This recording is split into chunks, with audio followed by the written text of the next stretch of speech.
मनोबुद्ध्यहङ्कारचित्तानि नाहम् न च श्रोत्रजिह्वे न च घ्राणनेत्रे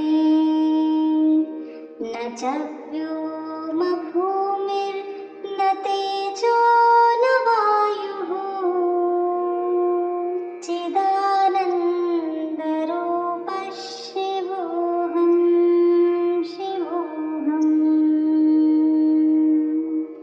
न च प्राणसंज्ञो न वै पञ्चवायुः न वा सप्तधातुर्न वा पञ्चकोशाः न वा पाणिपादं न चोपास्थपायो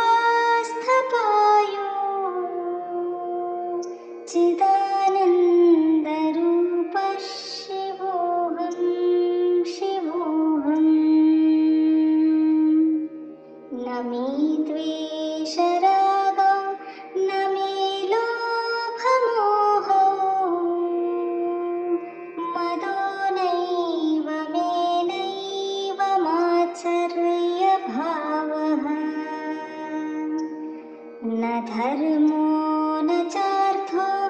न कामो न मोक्षः चिदानन्दरूपः शिवोऽहं शिवोऽहम् न पुण्यं न पापं न सौख्यं न दुःखम् न मन्त्रो न तीर्थं न वेदा न यज्ञाः अहं भोजनं नैव भोज्यं न भोक्ता चिदानन्दरूपः शिवोऽहं शिवोऽहम् न मृत्युर्न शङ्का न मे जातिभेदः पिता नैव मे नैव माता न जन्म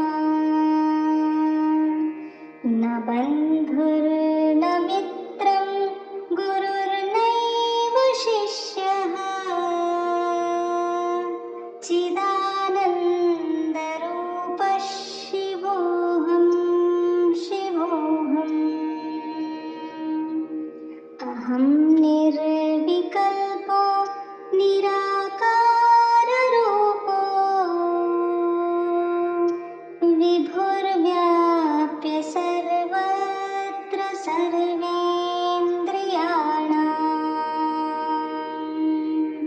सदा मे समत्वं न मुक्तिर्न बन्धः चिदानन्दरूपः